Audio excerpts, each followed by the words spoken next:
শেষ পর্যন্ত কি এই আন্দোলনে যারা নেতৃত্ব দিয়েছে তাদের পিছনে ছিল? থাকলে তো 30টি আসন তারা খয়রাতি করে ভিক্ষা করে পেয়েছে জামাতের কাছ থেকে। কয়টা আসন জিতেছে? তার মানে মানুষ তাদের সাথে ছিল না। রাজনীতিবিদ মানে আমি তোমার দায়িত্ব নিব, কি আমাকে ভোট দাও, আমরা দেশ চালাবো, তোমাদের দায়িত্ব নিব। এটা কোথায় পাইছেন আপনি? করেন আপনার রাজনীতি কোনটা? ডক্টর ইউনূস কে? পারেন না। আমরা পারিনি, কেন পারিনি? কেন পারিনি? এর পিছনে কারা ছিল? কোন শক্তি ছিল? আরে বলেন, কোন শক্তি ছিল? বলতে সমস্যা কি? ইউএস, আমেরিকা ছিল। আমেরিকা ছিল। এই যে আপনি আপনার নিজের কথার আপনি দাম দিচ্ছেন না। আপনি গণভোটের জন্য হা ভোট দিতে কইলেন, আমরা জনগণ ভোট দিয়ে হা জয়যুক্ত করলাম। এখন আপনি নানান ফন্দি ফিকির করতেছেন, কারণটা কি? নির্বাচন সংবিধান অনুযায়ী হয়েছে, কিন্তু গণভোটের মতো বিষয়টা সংবিধানে নেই। তারপরও এই সরকার গণভোটের আয়োজন করেছে। ধন্যবাদ। এখানে প্রথম কথা হইলো যে পান্না ভাই যখন সংবিধানের কথা আনলো, সংবিধান মোতাবেক নির্বাচন হইল। কোন সংবিধান মোতাবেক নির্বাচন হইল? 18 মাস পরে। যে সংবিধানটা আমাদের আছে সেটাই বলা আছে প্রধানমন্ত্রী পদত্যাগ করলে বা সংসদ ভেঙে গেলে, সংসদ যদি ভেঙে যায়, আমি তো ব্যাখ্যা দিলাম ভাই, তারা প্রলোভিত করতে চেয়েছিল, আমাদের চাপের মুখে পরে দিতে বাধ্য হয়েছে। আপনি আমার এই সংবিধানের কথা বলতে হবে। এই সংবিধানে আছে কিনা? এই সংবিধানে বলা আছে যে সংসদ ভেঙে যাওয়ার পর 90 দিনের মধ্যে নির্বাচন, আর কোনো সুযোগ নাই। তারপর যদি ন্যাচারাল প্রাকৃতিক কোনো দুর্যোগের কারণে, প্রাকৃতিক কোনো দুর্যোগ আমাদের হয় নাই, তাহলে 90 দিনের মধ্যে নির্বাচন দেওয়ার কথা। সেই 90 দিন পার হয়ে যাওয়ার, সরি আমি 10 সেকেন্ড আপনার কথার মধ্যে ইন্টারফিয়ার করবো। সরি মানে এই উত্তরটা না দিলেই হচ্ছে না। এখন তারা তো নির্বাচন দিতে চাইছিল না, তাই বলে কোনোদিন নির্বাচন হবে না? আমি বলি, এখন কোনোদিন যদি নির্বাচন হয় সে সংবিধানের বাইরে চলে যাবে? বলেন আপনার কথাই ঠিক যে 3 মাসের মধ্যে নির্বাচন হতে হবে। রাখেন, আমার কথা ঠিক তো, বাকিটা আমি বলতেছি। এই সরকার ফ্রম ডে ওয়ান, ইউনূস সরকার বলছে অল্প সংখ্যাগরিষ্ঠ ডিসেম্বর 2025-এ নির্বাচন দিব, আর বেশি যদি হয় তাহলে জুন 26-এর মধ্যে নির্বাচন দিব। উনি কি তার কথার বরখেলাপ করছেন? অবশ্যই করেছে। কোথায়? অবশ্যই করেছে। উনি তো কি সমস্যা করেছে? ছোট সমস্যা কোথায় করেছে, বড় সমস্যা কোথায় করেছে? কথা সেটা না তো, উনি তো জুন 26-এর মধ্যে চলে গেছেন। আর আমি টাইম টু টাইম বলে আসছি নির্বাচন হোক কি না হোক উনি চলে যাবেন। না, কিন্তু সংস্কারটা কোথায় হলো? সংস্কার তো হচ্ছে, সংস্কারটাই তো আমরা গণভোটে আনলাম। করেনি কেন সে? তাহলে সে ছোট সমস্যা বড় সমস্যা কেন? সে তো শব্দ ঐক্যমত হয় নাই বলে তো গণভোটে গেছে। এগুলো তো মানুষের উপর ব্লেম করা। না, এটা কোনো কথা না। রাজনৈতিক দল ঐক্যমত হইলে আমার তার লাগে নাকি? এটা বি প্র্যাকটিক্যাল। সুতরাং সংবিধান মোতাবেক নির্বাচন হয় নাই। সংবিধানে বলা নাই যে 90 দিন পার হওয়ার পর আপনি যখন মন চায় তখন করবেন। এটা ইউনূস, আমি বলছি আমার কথা মতো হবে, কারণ সে অন্তর্বর্তীকালীন সরকার, সে সাংবিধানিক সরকার না। তাকে রাষ্ট্রপতি ডাইরেকশন দিয়ে, একটা ওপিনিয়ন দিয়ে তাকে বসাইছে। বসানোর পরে সে যা করছে সব সে মনে করছে ডক্ট্রিন অফ নেসেসিটি, এই অনুযায়ী আমার এটা করা দরকার। এবং সে বলছে ফেব্রুয়ারি 26-এ নির্বাচন, এটা ফাইনাল, কেউ চেঞ্জ করতে পারেন নাই। আপনারা ছিলেন না রাজনীতিবিদরা দেশে? তাকে সরাইতে পারলেন না কেন? হু আর ইউ? আপনি 90 দিনের মধ্যে নির্বাচন দিয়ে চলে যাবেন, তাকে কেউ স্পর্শ করতে পারে নাই। সবাই সন্ধিয়ান ছিল, যা যা বলে সব মেনে যায়, যা যা বলে সব মেনে যায়, নির্বাচনটা দরকার। এটা তো রাজনৈতিক অ্যাটিটিউড হতে পারে না। পান্না ভাই যে বলল তারেক রহমান সাহেব বলছে হাতে ভোট দিতে, তাহলে কি জনগণ তার উপরে আস্থা রেখে ভোট দেয় নাই? নাকি সে উপরে জনগণ হায়ার তো ভোটই দেয়নি কেন? আমরা তো রেজাল্ট দেখব। আপনি যদি গণভোটের, আমরা তো 2014 না, আপনি যদি গণভোটের রেজাল্টটাকে এইভাবে বলেন, তাহলে আপনি ইলেকশনের রেজাল্টটাকে কি বলবেন? আমরা তো রেজাল্টটাকে মেনে নিছি। ওটা তো মানুষ স্বতঃস্ফূর্তভাবে দিয়েছে। আমি কেমনে বলবো? সব তো ভোটই হইছে। মানুষ তো হা না ভোট বোঝেই না ভাই। মানুষ তো বাঙালি জাতীয়তাবাদ বোঝে না, মানুষ তো সংবিধান বোঝে না, মানুষ বাংলাদেশি জাতীয়তাবাদ বোঝে না। 18 বছরের একটা ছেলে, আপনার বাচ্চারা আপনি কলেজে নিয়ে যান, নিয়ে আসেন, ও কি জানে কাকে ভোট দিলে কোন আইনটা কি পাস করতে পারবে? এটা ফাইজলামি। 18 বছরের বাচ্চা, প্রত্যেকের ঘরে 18 বছরের বাচ্চা আছে, তার ছেলে আর মেয়ে, তাদেরকে আমরা কলেজে নিয়ে যাই, কলেজের থেকে নিয়ে আসি। সে কি জানে কার নাম কি, কারে ভোট দিলে কোন আইনটা পাস করবে? আমরা ওই বিতর্কে যখন যাই, কিছুই না। জনগণ হইল একটা খেলার পুতুল, আর রাজনীতিবিদরা কিছুই না। রাজনীতিদের বক্তব্য কি জানেন? রাজনীতিবিদ মানে কি জানেন? বাংলাদেশের কথা বলবো, অন্য দেশের কথা না। কারণ পৃথিবীতে রাজনীতিবিদ পেশা এরকম এই সাবকন্টিনেন্ট ছাড়া উন্নত বিশ্বে কোথাও রাজনীতিবিদ, আমি রাজনীতিবিদ, এই বক্তব্য নাই। আর এখানে রাজনীতিবিদ মানে হচ্ছে কি, তোমার দায়িত্ব আমি নিব। কেন? আপনার কে কইছে? রাজনীতিবিদ মানে আমি তোমার দায়িত্ব নিব, কি আমাকে ভোট দাও, আমরা দেশ চালাবো, তোমাদের দায়িত্ব নিব। এটা কোথায় পাইছেন আপনি? করেন আপনার রাজনীতি।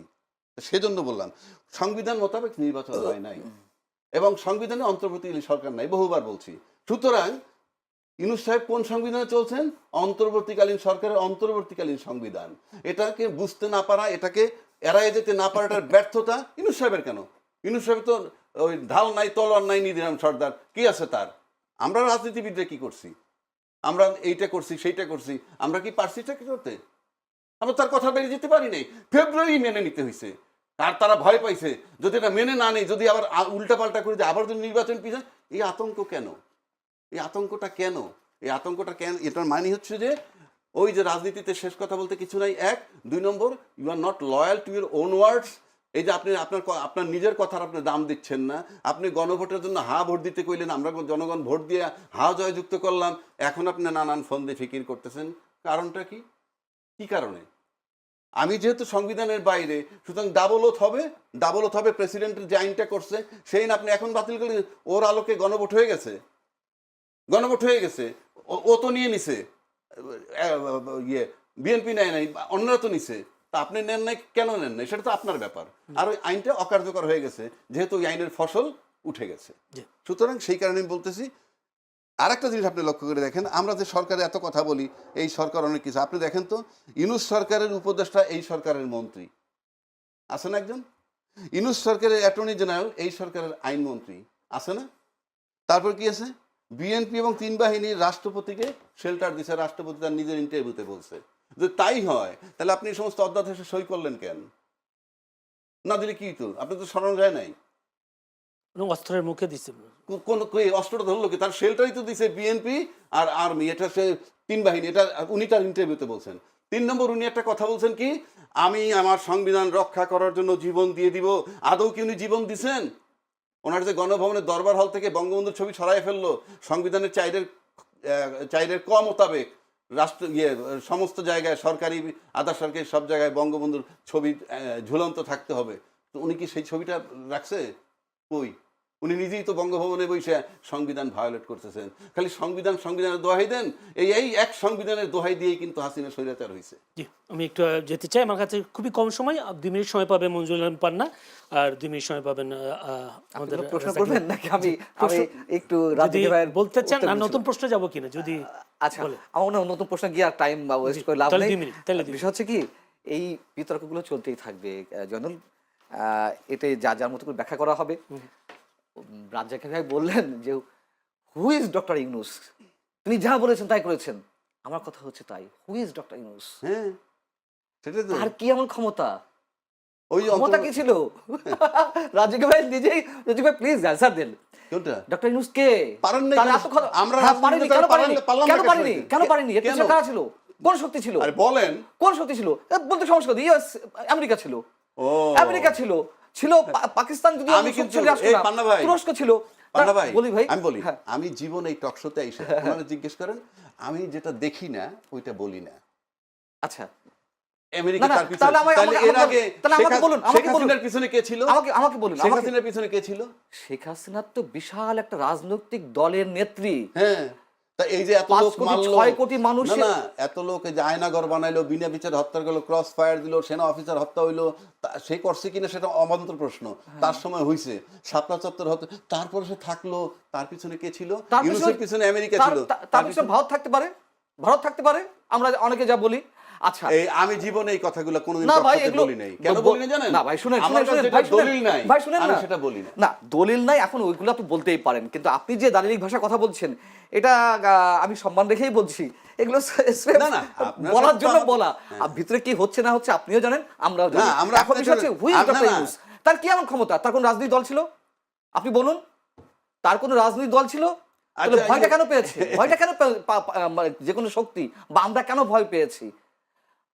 রাজ্জাক ভাই বললেন যে রাষ্ট্রপতিকে শেল্টার দিয়েছেন সেনাপ্রধান বা অন্যান্য বাহিনী, কেন দিয়েছে? যাতে উনি টিকে থাকেন এই পর্যন্ত। আর অনেক কিছু বিশেষ বিশেষ বাহিনী দেখেও না দেখার ভাব করেছে। সাংবিধানিক জটিলতা সৃষ্টি হবে, একটা ক্যাওটিক সিচুয়েশন তৈরি হবে, নির্বাচনটি যেভাবে হওয়ার কথা সেভাবে না হয়ে অন্যদিকে চলে যেতে পারে। এইসব কারণেও অনেকেই অনেক কিছু দেখেও না দেখা ভাব করেছে। নইলে আপনি বলুন, রাজ্জাক ভাই আনসার দিক। আমি তো বলছি, শেখ হাসিনার পিছনে 6 কোটি 5 কোটি মানুষ ছিল, বাংলাদেশের বৃহত্তম রাজনৈতিক দলের তিনি সভানেত্রী।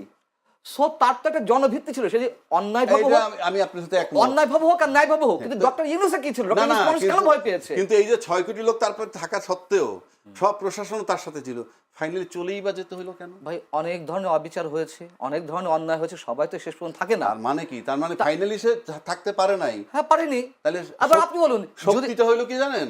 শক্তিটা হইলো স্বচ্ছতা। হ্যাঁ স্বচ্ছতা, এবার আমি বলি, আমি এটা দিয়ে শেষ করি, জন্য আপনার হাতে সময় নেই।